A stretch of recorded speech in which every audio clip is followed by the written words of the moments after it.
आज हम लेकर आए हैं एक बेहद दिलचस्प फिल्म ग्रिम ब्रदर्स। कहानी की पृष्ठभूमि नेपोलियन के जर्मनी पर आक्रमण के समय की है, जिसमें दो भाइयों की जादुई और रहस्यमयी यात्रा को दिखाया गया है। ये दोनों भाई, बड़ा भाई विल एक औरतबाज और मस्तमौला इंसान है, जबकि छोटा भाई जैकब हमेशा परिकथाओं की दुनिया में खोया रहता है। उस वक्त दोनों भाई ढोंग और छल से अपना पेट पालते थे। वे खुद को भूत प्रेत पकड़ने वाले एक्सॉर्सिस्ट बताते थे और लोगों को मूर्ख बनाकर पैसे कमाते थे। एक गांव में भी उन्होंने यही किया। लोगों ने उन्हें बुलाया ताकि भूतिया समस्या से छुटकारा मिल सके।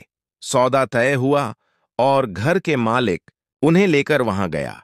दोनों भाई अपने नकली हथियार लेकर आए, जमीन पर कुछ गोले बनाए और जैसे ही एक डरावनी चीख सुनाई दी, भूतनी प्रकट हुई।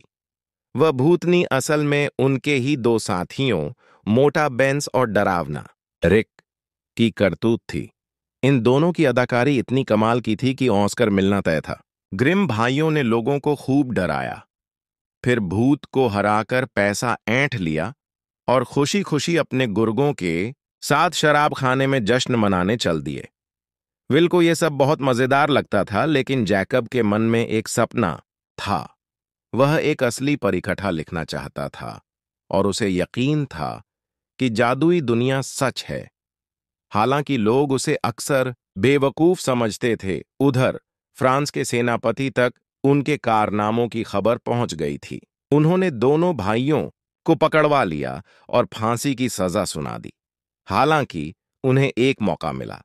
एक गांव मार्लबाडन में लड़कियां रहस्यमय तरीके से गायब हो रही थीं, तो सेनापति ने उन्हें कहा, अगर तुम सच में भूत पकड़ सकते हो तो जाकर इस रहस्य को सुलझाओ। ग्रिम भाई वहां गए। गांव के लोग मानते थे कि जंगल में कोई श्राप है। बचने के लिए उन्होंने अपनी बेटियों को लड़कों जैसा बना दिया। काफी डरावनी कहानियां फैल चुकी थीं, चलती पेड़, भेड़िए और जादुई शाप। भाइयों ने जंगल की ओर रुख किया, लेकिन उन्हें एक मार्गदर्शक चाहिए था। लोगों ने उन्हें एक खूबसूरत शिकारी लड़की एंजेलिका के बारे में बताया।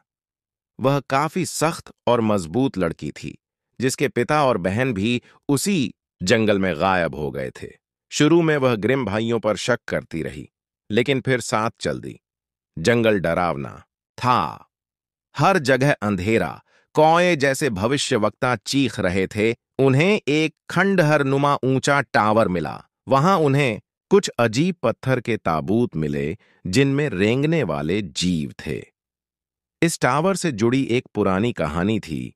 500 साल पहले यहां एक बहुत सुंदर लेकिन स्वार्थी लंबे बालों वाली रानी रहती थी। जब प्लेग फैला तो उसने खुद को टावर में बंद कर लिया, लेकिन बीमारी ने उसे भी नहीं छोड़ा। धीरे धीरे उसकी सुंदरता सड़ने लगी और वह पागल हो गई। इस बार भी भाइयों को कुछ हाथ नहीं लगा, लेकिन जैसे ही वे लौटे, एक भयानक घटना हुई। एक घोड़ा अचानक पागल हो गया और एक लड़की को पहले जाले से बांधकर फिर निगल गया। इस पर भाइयों को यकीन हो गया कि जंगल में कुछ तो बहुत अजीब है।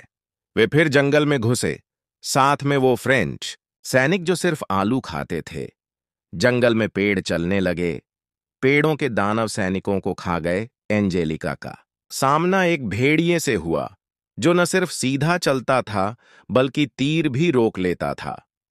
भेड़िया उसे मारना नहीं चाहता था और भाग गया। दूसरी ओर भाइयों और एंजेलिका की नजदीकियां बढ़ने लगीं। सेनापति को जब पता चला कि उसके सैनिक मारे गए हैं और भाइयों ने कुछ नहीं किया, तो उसने एंजेलिका को मारने की धमकी दी और भाइयों को फिर जंगल में भेजा। अब उन्होंने टावर की सच्चाई को जानने का फैसला किया। जैकब ने देखा, वहां कुल 12 ताबूत थे और उसी वक्त एक लड़की की त्वचा मिट्टी में बदलने लगी। फिर एक मिट्टी का बच्चा बना और लड़की को निगलकर कुएं में कूद गया। टावर के अंदर एक सड़ा हुआ महल था और बिस्तर पर लेटी थी रानी, एक सड़ा हुआ कंकाल। विल को नीचे एक गायब लड़की मिल गई, लेकिन तभी भेड़िया आ गया और उसमें से निकला एक बूढ़ा आदमी। यह था एंजेलिका का पिता, जिसे रानी ने श्राप से गुलाम बना लिया था। असल योजना यह थी, 12 पवित्र लड़कियों की बलि देकर रानी फिर से 18 साल की बन सकती थी। रानी ने एक जादुई शीशा इस्तेमाल किया। जैकब उस जादू के वश में आ गया, लेकिन विल ने शीशे को तोड़ दिया। रानी चीखी। उसका शरीर शीशे के टुकड़ों में बदलने लगा। एंजेलिका के पिता ने बदले में खुद को बलिदान किया और रानी को एक बार फिर मौत मिली। सभी खोई हुई लड़कियां सही सलामत घर लौटीं। गांव में खुशी का माहौल था।